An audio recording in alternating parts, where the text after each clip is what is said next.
All right, hey guys, how's it going? So, as promised, I'm going to be giving away this free project. Um, Now, this one here is out on TrackSource. It's called Joy.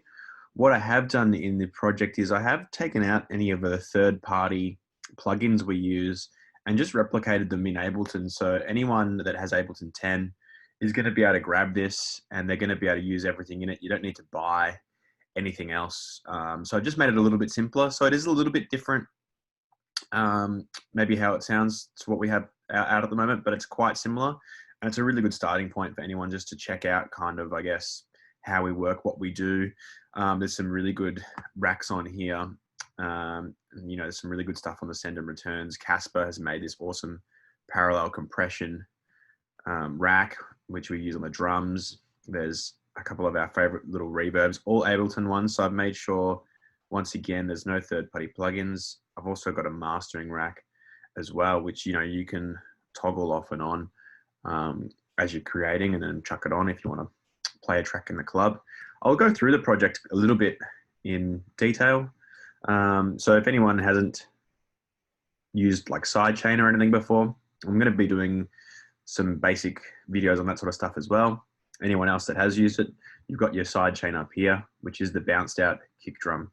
Now I've left the rack here and the kick that I've used. What you can actually do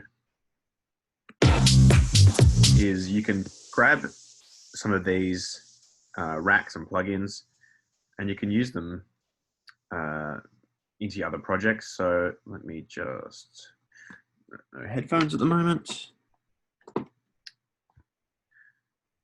Okay, here we go. So what you can do is you can grab, say, that drum rack and throw some different kicks in there. You could save this as a new project and delete some stuff out of it that I've used, add your own stuff. You can, have a bit of fun with it. Obviously, you can't re-release our samples, but you can use them to practice with. On the kick drum, if I solo that, I've got it in a group, and I'm going to explain why I've got the different groups and why we use 1, 2, 3, 4, 5, 6, 7, 8, 9, 10. And that's because most mix and mastering engineers want 10 stems. So what I would do is, when this track's ready to go, and this is what we did with this track, is I take, let's go here, group these, take all the limiting and compression and stuff off. Maybe even make sure there's a little bit of headroom. You can see the headroom there, great.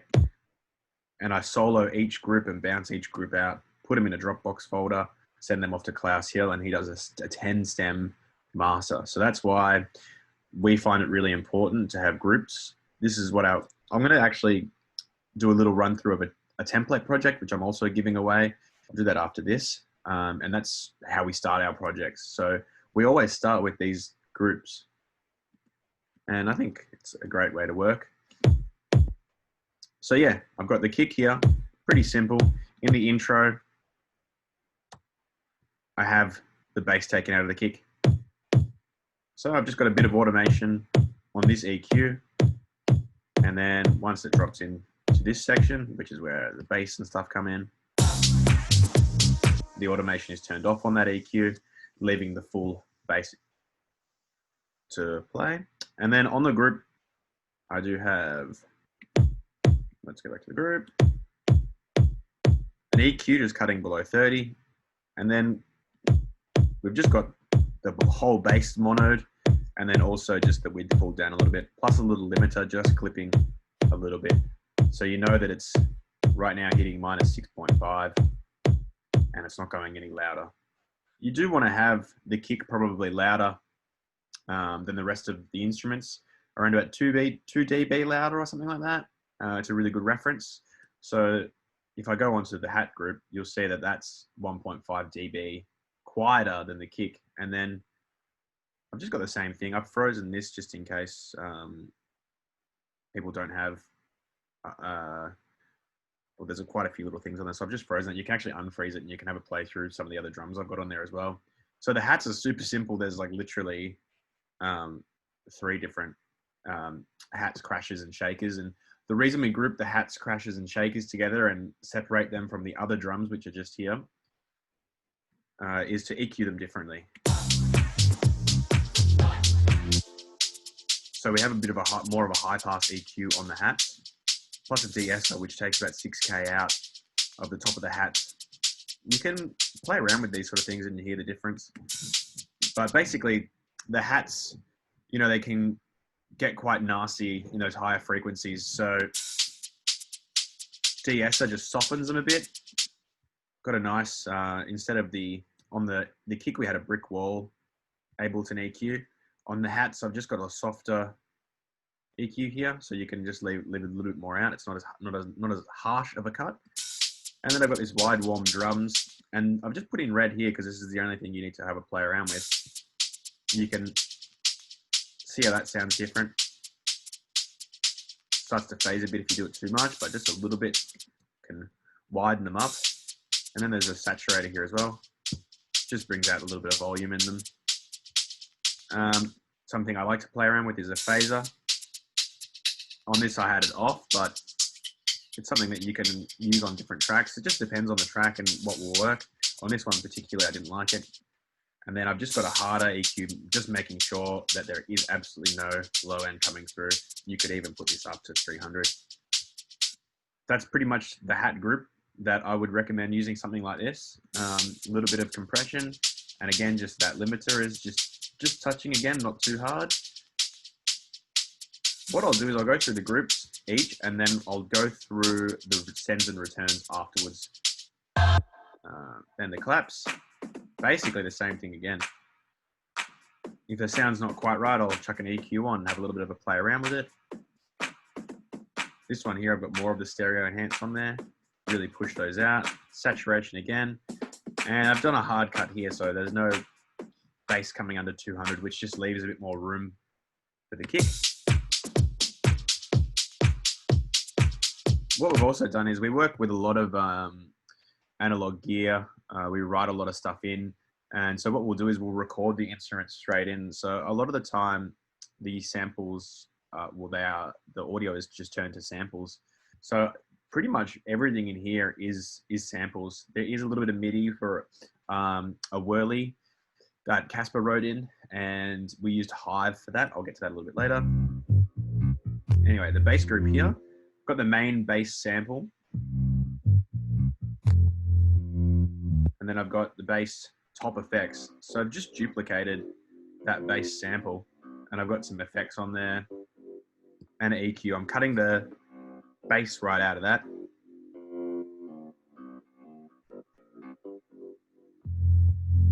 So together. And then if you have a look on the master chain, there's a cool little bass chain here. I really like Ableton's Bit Crusher, but sometimes it's just too intense. So it's in a little dry wet rack here. So you're able to play around with how much of the bit crushing you want. Let's have a look.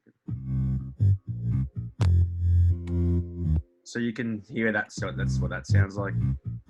If you just take that down, a little bit less intense. I'll just mark these ones in red as well, so you can, you know what you can play with there. I mean, you can play with these two as well. And then I've just got 40, hard cut at 40, so that bass isn't clashing with the kick. You don't need two of them. All right, and then this is really cool. I've just copied basically the FabFilters Pro Q has like a telephone preset. So if you've got FabFilter Pro Q, that's what I did have in here, and I've just copied it basically with an Ableton EQ. And again, this is in a dry wet rack because I didn't want it to be 100%. You can play with the scale here as well. Just seemed to be a little bit easier for me to have that in a dry wet rack. And then I've just got this automated. So this basically is just, you can see the EQ here and the effect it's having on the bass. You can hear it as well because once the bass goes into this drop or the automation comes off and the full bass is being played. Just check. Yeah, and then we've got the vocals. So there was a whole bunch of different samples used for this. And I've just got them all grouped with a nice little vocal chain we use. There's a bunch of stuff on here. I basically just, what you can do is throw a chain like this on and just have a play around with the amounts and toggle bits and pieces on and off. This chain might work for this, but it might not work for another one. Sometimes I use a bit of bit crushing on a vocal. This one I haven't, but it's just, I still have it there. It doesn't really take any CPU. So yeah, check that out anyway. Let's grab that. Also, at the very end of the chain, I have the compressor doing sidechain. So that's after the limiting and everything. So that's something interesting to check out. If we go through some of these vocal channels, there's hard cut EQs, there's some auto pan on some crowd noises, different auto pan, just trying to get some different effects and trying to fill out the whole spectrum. There's quite a big reverb on that one. Generally, I don't have the reverbs and delays on the channels. I have them in the sends, but sometimes it's just, you just want that one little effect. It's easier. Another little loop here, and yeah, nothing much going on that. All right, cool. Then we've got like these kind of nice synths and stuff. They were a bit more backgroundy, so not as hard on the limiter, just basically so nothing would clip. I definitely isn't going to clip anyway. Got some automation on the auto filter here, so it's coming up nice and smoothly in the intro. All of these sounds, you know, were just recorded in. They're not the main sort of sounds, so I had them a bit quieter. They're just sitting nicely in the background. If I go to the main section, some beautiful strings. Casper doubled up some of the organ. That's his sample.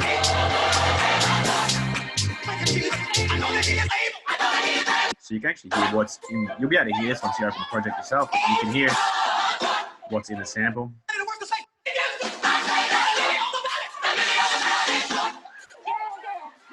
Pretty cool. This is the whirly that I was talking about, and what we've done is, I've given you the MIDI. This is Hive. So Hive is a plugin. It's a really cool plugin. You should check it out. I don't remember exactly which preset this was, but if anyone wants to know the preset, I can open the previous project and find out. Very simple rack on here, very simple list of effects. Again, this one is -8 dB, not going any louder. Same with that one. The vocals, -6. Now the vocals are a little bit louder in the mix here because they're quite a focal point. So you've got the kick and the vocals being the loudest things in this project. Again, we bounced this out and sent it to Klaus, so he just fixes all of our shit up anyway.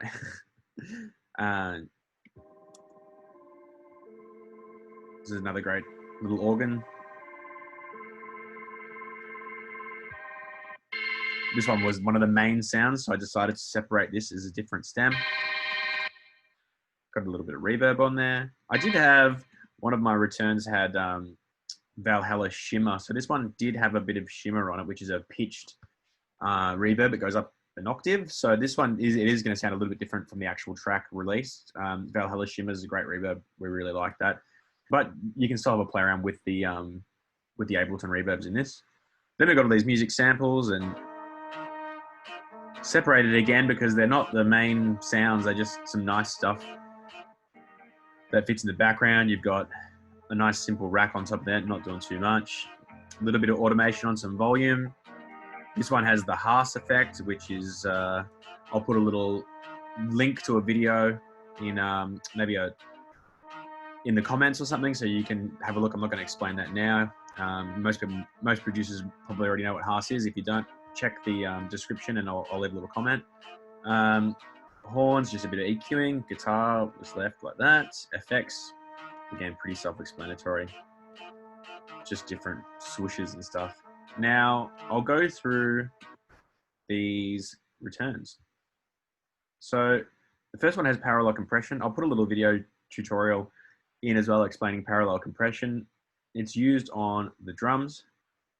Casper made this cool little Ableton one. We also do use a plugin called Smasher. And there's probably like 1 million parallel compression plugins out there. So yep, you can see that's on full here. on the drum rack.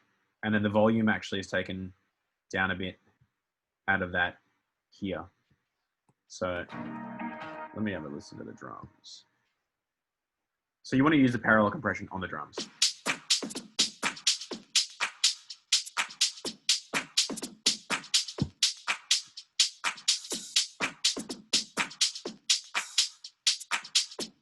You know, a bit of a toggle on and off.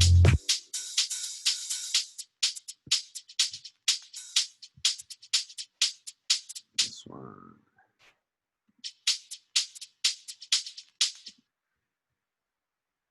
Just.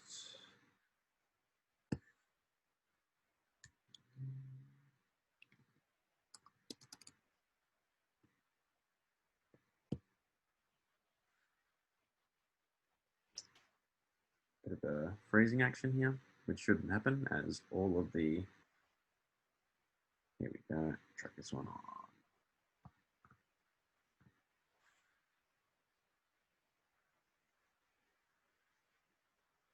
So this is the one.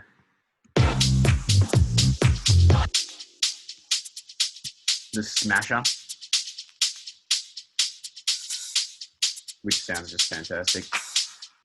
Probably recommend getting this plugin, but you can use the Ableton one as well. Put a link to the Smasher into the comments too. Oh, wrong one. Let me just hit return.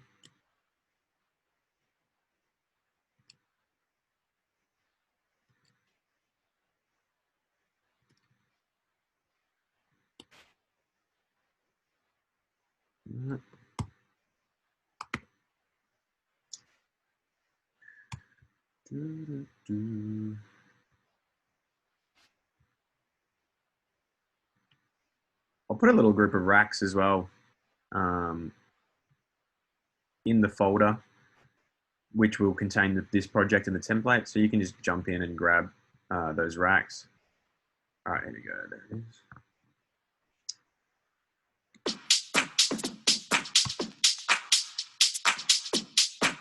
So you want it to be compressing about like that. That's the Ableton one, back again. And you need it to be compressing really, really hard here. Okay, cool. So you can hear the difference now. And you can compare it to that Smasher, which we just threw on a second ago as well, which you can check out. And what the parallel compression basically in a nutshell does is just bring out those nice frequencies of the drum and just makes them sit really nicely in the mix. And then we've got reverb, medium hall, we'll just cut the bass out. That's quite simple. Really nice one of the Ableton's echoes with the bass cut out and super simple. I have heard people doing this before the echo, which is cool. You can try that as well. One of the reasons I love using the sends and returns is you can have just so much fun adding some stuff quite easily to it. Like, for example, if we wanted to just add some sidechain to this delay, whatever, you know, you can now sidechain that delay to the kick. So that's why it's cool using these returns. You can just add stuff to the rack and build it quite quickly, and then it's just going to affect every single channel you have that implemented on. So it's just a really simple way to get that effects just consistent throughout the whole track. And then we've got this nice master chain, which just sounds super fat. If we have the compression and limiters on, so you can have a play around with this stereo enhance. It's going to change how it performs sonically. Yeah, so have a little play around with the percentages here and just listen to what's happening. See what you like. The chain is in this, like I wouldn't use this instead of using a mastering engineer. It's just something so you can get a bit of a nicer sound out of what you're working on. So definitely send your tracks to a proper mastering engineer. I'm not a mastering engineer, but it is fun to work with something like this on the master channel. As long as you're not clipping. One way to check. At the moment, it's not clipping, which is great. So then the next step is, you've got to basically bounce these stems out for Klaus, or for whoever Klaus Hill is our mastering engineer. You might have a different one. So to get all of these returns on and effects on the actual stem, you just need to highlight the stem and solo it. And what you're going to do is export the master. So you're not actually going to export individual stems. You're not going to export just a kick.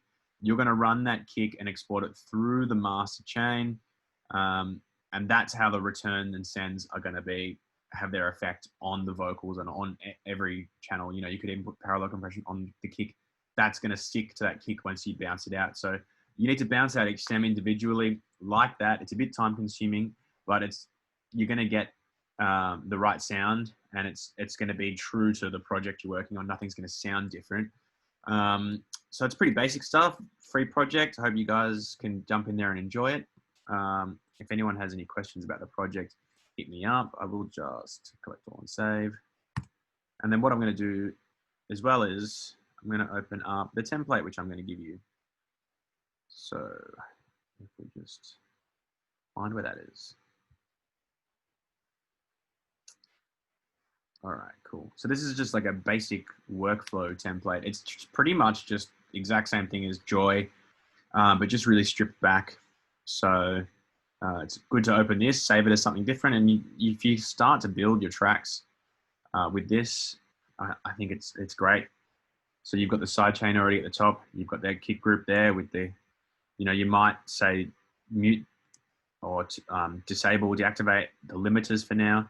You've got the kick rack in there, drop your kicks into there. You've got all these things on here. You might want to turn this off while you're building it and then turn it on. And one thing I do is I just turn these on and off. I usually work with the parallel compression on.